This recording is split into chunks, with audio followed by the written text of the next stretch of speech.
Hello everyone, कैसे हैं आप सब और क्या हाल समाचार हैं आपके। देखिए कैसे न्यूज स्टॉक की वाट लगाती है और सडनली सारा मामला बदल जाता है। ये आज की वीडियो से समझने को मिलेगा।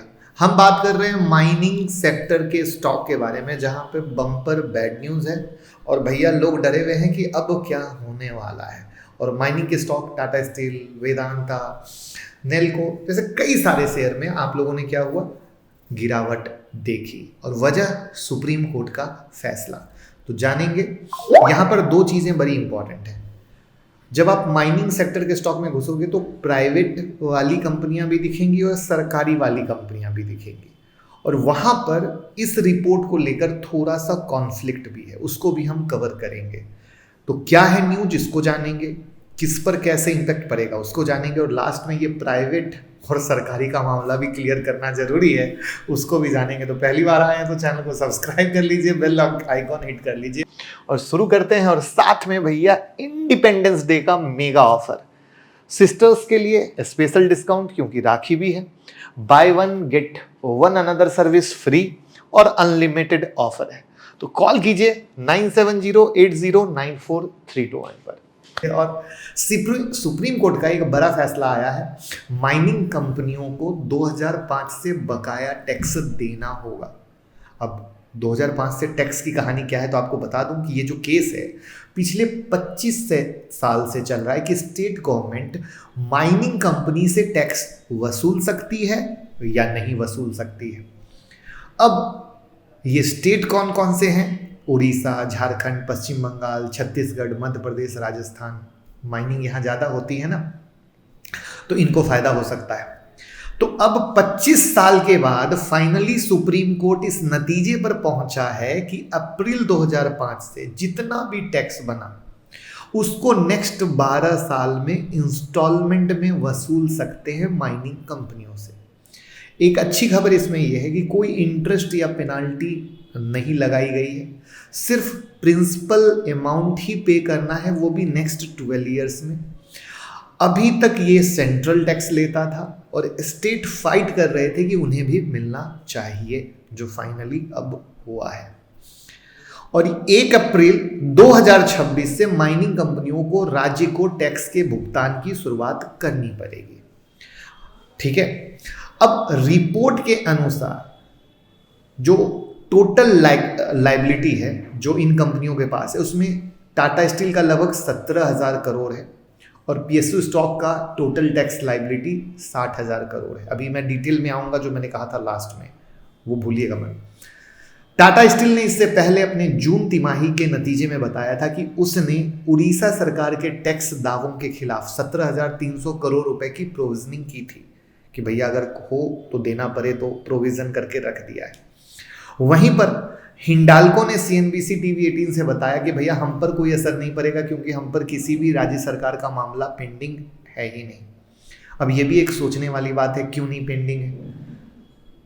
क्योंकि जब अधिकार मिला है लेने का तो वो सब पे लेंगे, राइट। यहां पर प्राइवेट कंपनी के लिए सबसे ज्यादा निगेटिव न्यूज है। अब यहां पर होगा क्या? अब सारी कंपनी अपना टैक्स कैलकुलेट करेगी और टैक्स कैलकुलेट करके एक्सचेंज को इन्फॉर्म करेगी कि मेरा इतना बकाया, मेरा इतना बकाया, मेरा इतना बकाया, मेरा इतना बकाया। यानी आज तो आपने जो गिरावट देखी वो तो छोटी सी कहानी थी। रियल कहानी, क्योंकि कोई भी जो है कि इसका इतना बकाया या उसका इतना बकाया, एक एजम्पशन का खेल है, राइट। जो एक्सपर्ट होते हैं मार्केट के वो एक आइडिया पे बता रहे हैं, बट रियल कहानी तो आएगी जब एक्सचेंज पे अपडेट होगा कि किसका कितना बकाया, राइट। और तब उसके आधार पर जिसका जितना बकाया, उस कंपनी की जैसी फाइनेंशियल कंडीशन, उस फाइनेंशियल कंडीशन में इंपैक्ट आएगा, क्योंकि कंपनी के घर से ही तो पैसा जाने वाला है, प्रॉफिट से जाने वाला है, रिजर्व से जाने वाला है, आगे कंपनी के प्रॉफिट पे इंपैक्ट आने वाला है। तो यानी ये जो प्रभाव है सिर्फ शॉर्ट टर्म नहीं है, लॉन्ग टर्म भी होने वाले हैं। तो ये पूरी पिक्चर आगे आने वाले क्वार्टर में आपको दिखने वाली है। यहां पर अगर हम पीएसयू की बात करें तो मोटा मोटा again as per the assumption जो मीडिया रिपोर्ट है 70,000 से 80,000 करोड़ की है, जिसमें इंक्लूड होता है इंटरेस्ट और पेनाल्टी। ठीक है। निगेटिव में अगर आप आओ तो coal India, Hindustan zinc, NMDC, Hindustan copper, MOIL, Nalco, NMDC SAIL आ गया, क्योंकि सरकारी कंपनी है। अब यहाँ पर एक अगेन जो मीडिया में रिपोर्ट है जो अभी क्लियर नहीं है, कोई मीडिया रिपोर्ट कहती है प्राइवेट के लिए ज़्यादा निगेटिव है, कोई कहती है नहीं प्राइवेट और सरकारी दोनों के लिए है। तो जैसा कि मैंने बताया कि सारा खेल और सारा पिक्चर एक्सचेंज अपडेट में क्लियर होगा। वहीं पर प्राइवेट प्लेयर से जो डिमांड है वो 1 लाख करोड़ से ऊपर की मानी जा रही है, 1 लाख करोड़ से, जिसमें टाटा स्टील का प्रोविजनिंग 17,000 करोड़ के करीब का मैंने बता दिया। तो प्राइवेट में निगेटिव हो गए Vedanta, Hindalco, right, JSW steel, Tata steel, cement कंपनियां, राइट। तो ये सब कंपनियों के इनकम पर इफेक्ट आएगा, टैक्स लायबिलिटी बढ़ गई, प्रॉफिट पे असर दिखेगा। तो आगे आने वाले क्वार्टर क्वेश्चन मार्क होने वाले हैं। तो शॉर्ट टर्म लॉन्ग टर्म दोनों बनेगा, स्पेशली टिल क्वार्टर रिजल्ट क्या कैसे जा रहा है और किस तरीके से जा रहा है। बट ओवरऑल देखिए धंधा है, धंधा कोई बंद नहीं करेगा, ठीक है। और माइनिंग का धंधा बड़ा ही मस्त धंधा है।